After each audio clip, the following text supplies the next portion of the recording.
Madeline, won't you get even with me? I said this with a slight smile. My name is Madison.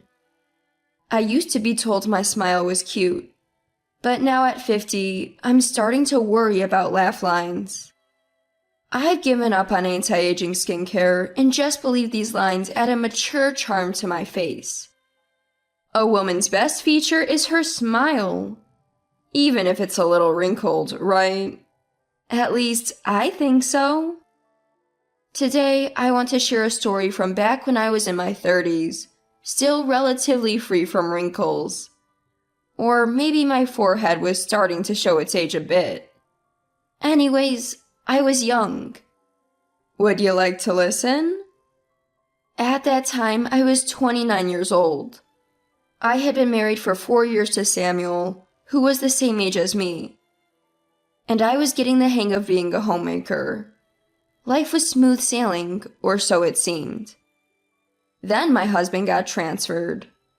The assignment was supposed to last 1 year, but nothing was certain.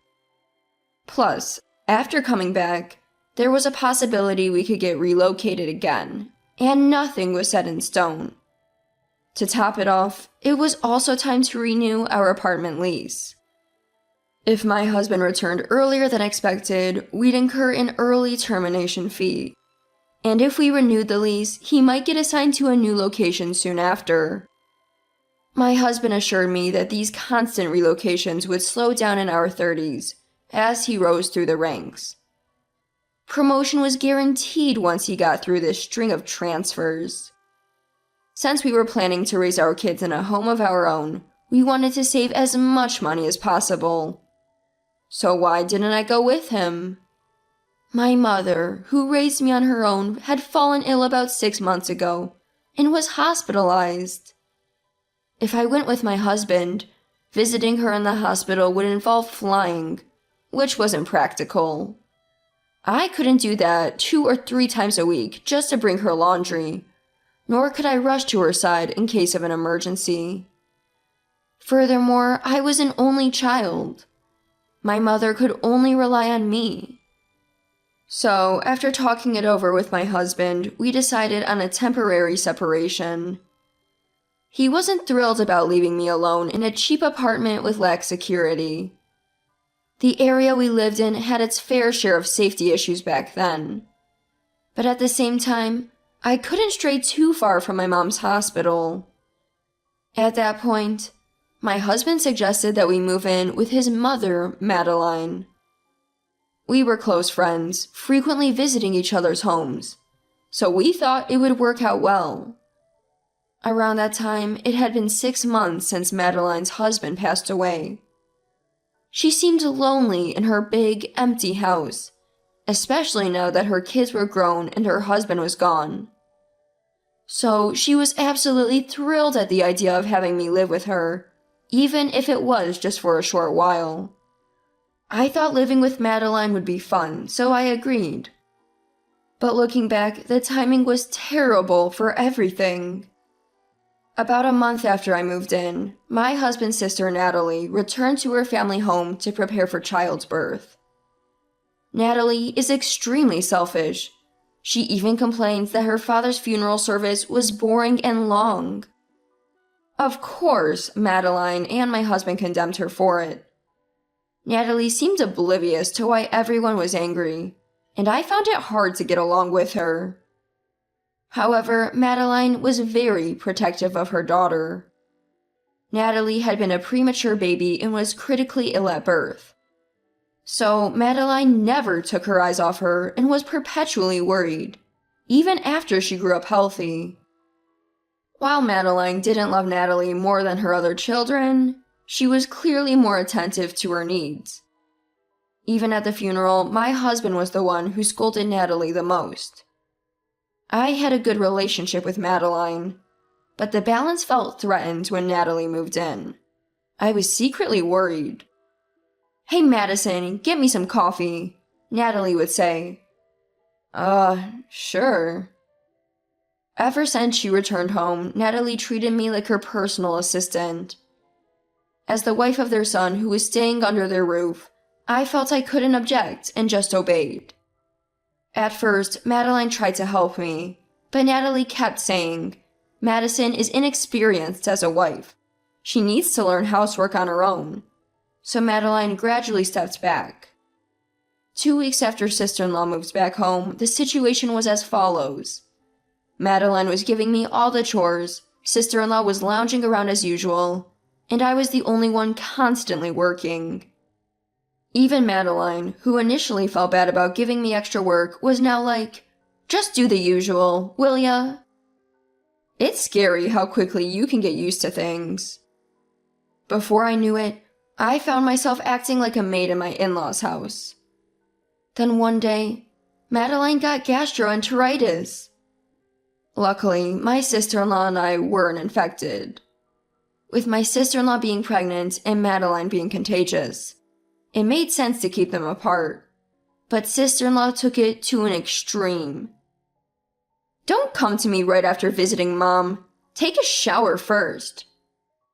She demanded I wash off any potential viruses or germs. Ugh, I don't even want to walk past Mom's room. Why don't you sleep with her? Your room is far from hers. I'll use it.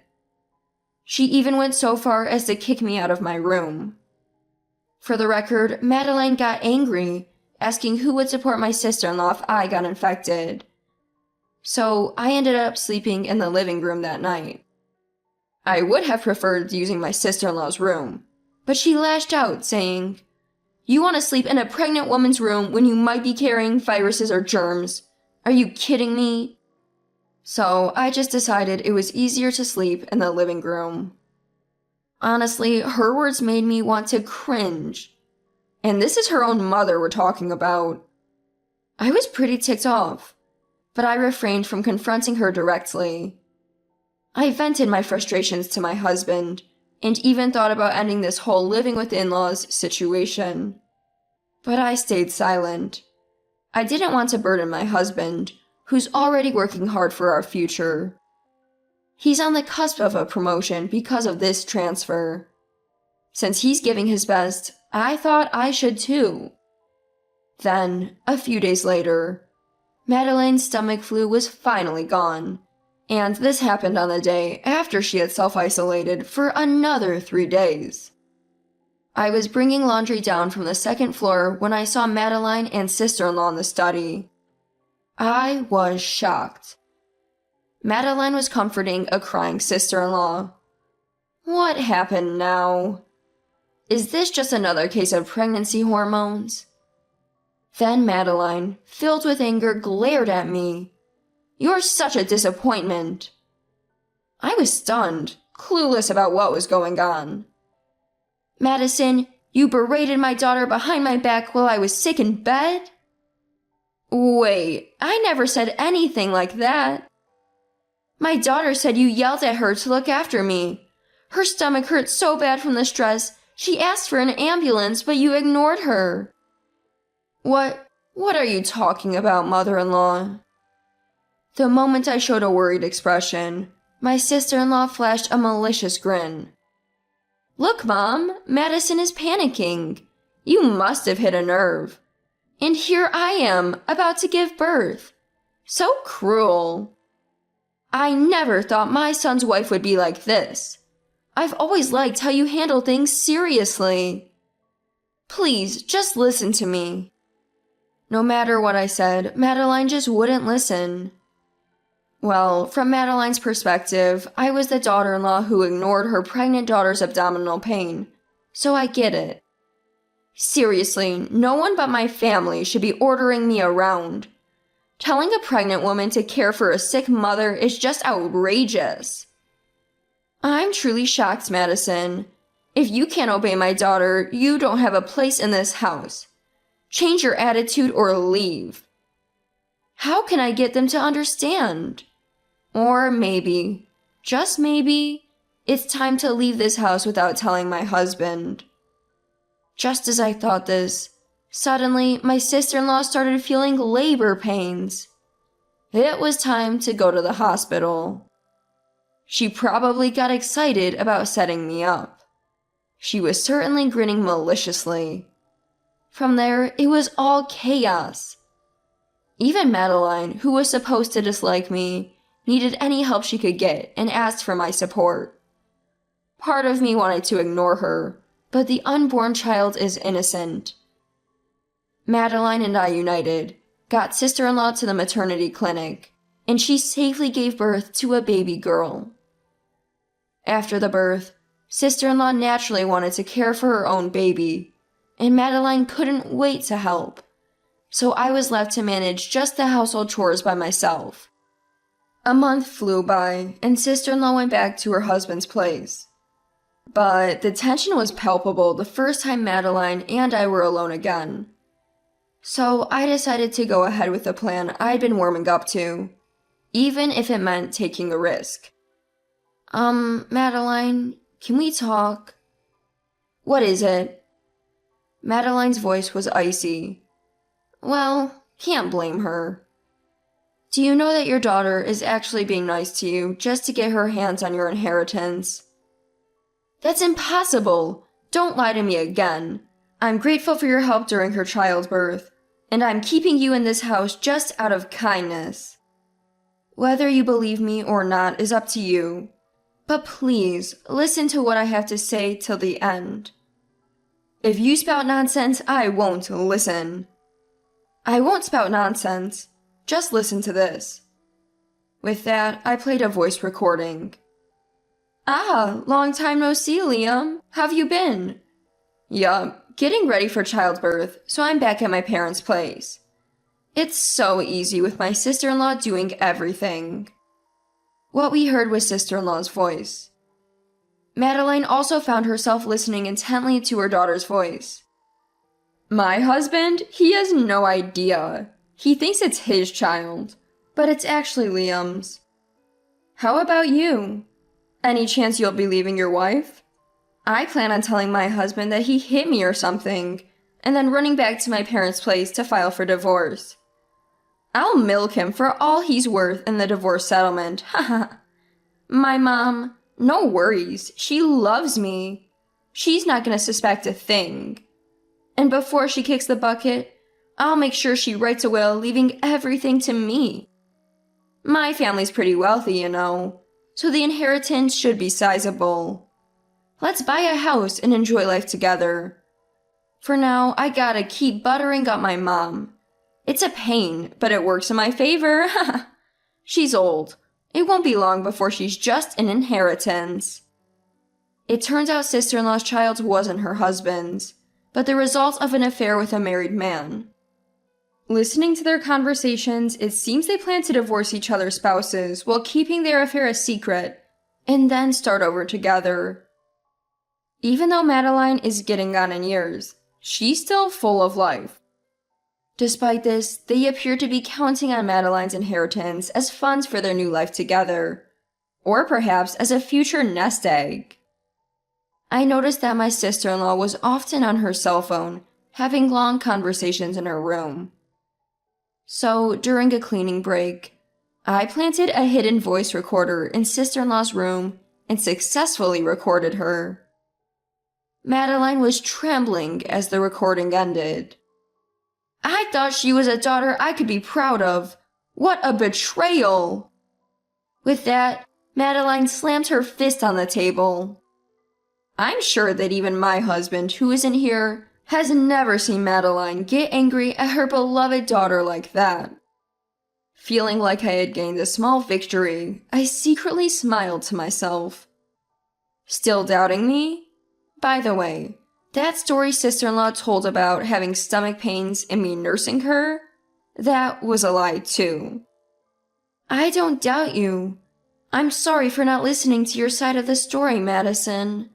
I guess I was biased towards my own daughter. Can you forgive me? It's only natural to believe your own daughter over a daughter-in-law. It shows how kind-hearted you are, Madeline. Oh. Madeline started to tear up at my words. Apparently, she was just a cash cow with an inheritance in the eyes of the daughter she loved and believed in unconditionally. It was only natural for her to cry. Madeline, How about we give them a taste of their own medicine? I said, flashing a warm smile. 3 months went by. I got a call on my cell phone from my sister-in-law. Hello? Madison, my mom's not picking up her phone, and you sent that secret recording of me to my husband, didn't you? No, that was Madeline's doing. What? Just as sister-in-law lost her words, I switched my phone to speaker mode so Madeline could join the conversation. That's right. I'm the one who sent your cheating evidence to your husband. Well, I did make the recording, so there's that. Hearing our words, sister-in-law could only stammer.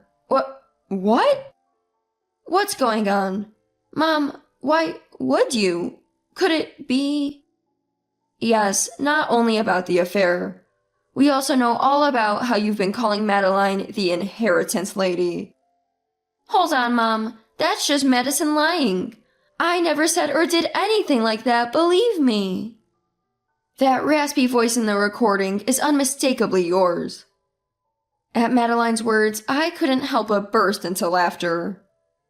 You see, sister-in-law had a very distinctive, gravelly voice, like someone who had perhaps been scorched by alcohol. There's no mistaking that voice. Anyone would recognize it as sister-in-law's instantly. The moment we got that audio evidence, our victory was all but guaranteed. So, how did your husband react to the recording? The fact that you're headed back to your parents means... Did he serve you divorce papers? I asked, holding back a chuckle. Exactly. Okay. I got kicked out of the house by my husband. I was planning to go back to my parents' house with my child. And what do I see? A for sale sign on the property. Well, that's because we sold the house. That's not what I'm asking. Why did you sell it? An increasingly frustrated sister-in-law faced my vague responses. We thought you'd come crawling back if that house was involved. We knew that your husband would push for divorce after hearing that recording. We assumed you'd have no choice but to turn to us. It was all Madison's idea, and we acted on it first. So you did all this to avoid me? Exactly. Sister-in-law was silent for a moment, digesting what Madeline had said. Then she spoke up. So you won't tell me where you are living now? What am I supposed to do? A single mother with a child. Don't you feel sorry for me? Madeline firmly responded, Not at all. You say Mom, but you're really just after the inheritance, aren't you? Hey, kids can grow up with just a mom. Mine did. Unbelievable. I'm the eldest daughter, you know. How can you treat me like this? We don't have an eldest daughter in this family. What? Sister-in-law emitted a foolish-sounding noise, as if hearing this for the first time. Right now, I'm living with Madison, and I have no intention of telling you where. This is the end for us. All the inheritance will go to my only son and Madison. You're no longer a daughter or anything else to me. Wait, Mom! Shut up! Stop calling me Mom to butter me up. You should just call it what it has always been, the inheritance. But please, wait. I won't even get child support. Help me, Mom! Quit your shrieking. With that, Madeline hung up the phone just as sister-in-law was about to emotionally manipulate her. She ignored all subsequent calls from sister-in-law. The aftermath: sister-in-law ended up being a single mother, overwhelmed by payments for damages claimed by both her former husband and her affair partner's wife. It seems the man sister-in-law had an affair with never intended to marry her in the first place. He was just playing with fire, but somehow ended up getting her pregnant. By the time she reached her second trimester, she told him she was keeping the baby. According to her ex-husband, it was likely a planned pregnancy and childbirth on sister-in-law's part, aimed at remarrying her affair partner. Her ex-husband, who had been in contact since sending the recording, apparently managed to avoid paying child support and remarried. Although they hadn't been close, he was a genuinely good, mild-mannered man. I sincerely hope he finds happiness this time around. Today, I'm living happily as a family of 6. My husband, who successfully relocated and got a promotion, Madeline, our 2 daughters, and my biological mother. I told my husband I wanted to continue living with Madeline. After all, the reason for the coldness between Madeline and me was my sister-in-law's doing, and now that it's cleared up, I have no reason to dislike her. Madeline was delighted to hear this, but still felt regretful for the misunderstanding she had caused. As a result, she offered to contribute to the cost of our dream home. My husband, after learning the full story, was a bit angry and said, "So that's what was going on with Madison while I was away." However, since I wasn't angry and it was all a misunderstanding, plus Madeline's offer to contribute to our home, we considered the matter closed. By the way, my husband also felt regret for not being there, even though he didn't know about it. Well, I never really told him. So he suggested, if I can live with my parents, then Madison should live with hers as well. My mother had also recovered her health and was leading a normal life, so we were very grateful. I think to myself, what a great husband I have. Our home has become quite lively, but we are enjoying every day. We were worried if Madeline and my mom would get along, but they became incredibly close since they're close in age. Now they even go to jazz bars together. Our daughters also seem to feel that living with both grandmothers is beneficial, as they're learning traditional home-cooked recipes. Despite the ups and downs, every day is a happy one.